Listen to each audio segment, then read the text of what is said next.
Our team produced a film about the Buffalo Soldiers and the event at Camp Logan in Houston. That film is called Betrayal of Justice, a Buffalo Soldier story. It's screened in the UK, France, Australia, and in multiple festivals across the United States.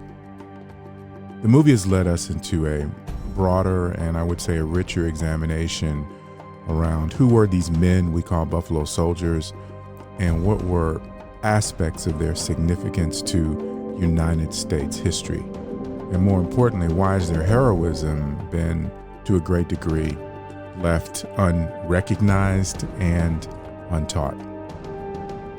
Today I'll be reading from Black writers of that time period, that period being the 19-teens. And I'll also be reading from the first-person account of Brigadier General Andrew S. Burt, a white general who commanded the men of the 25th in battle. So we'll be taking a deeper dive into the history of the Buffalo Soldiers. Now, the title of this article is "The Colored Soldiers Have Never Shown the White Feather."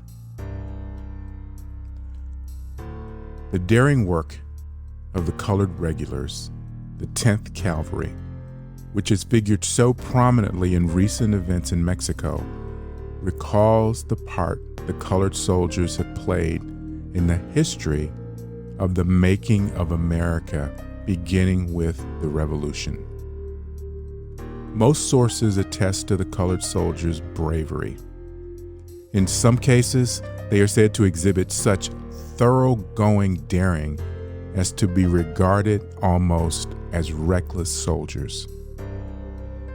A short pamphlet issued by the late Brigadier General Andrew S. Burt, United States Army retired, relates the story of colored regiments in American history and describes incidents of bravery in which they were the actors. It reads in part as follows.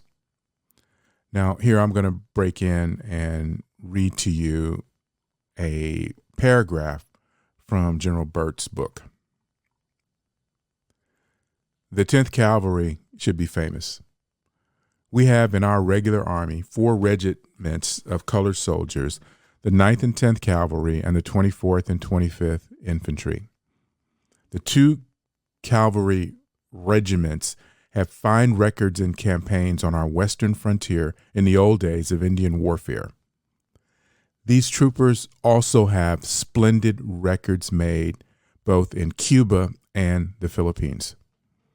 It is whispered abroad that the 10th Cavalry arrived on the field of Santiago in Cuba just in the nick of time to save a much more heralded cavalry from being wiped out by the Spanish forces. The kindly and timely help by the Negro troopers in Cuba has not, to my knowledge, been talked about with any acclaim.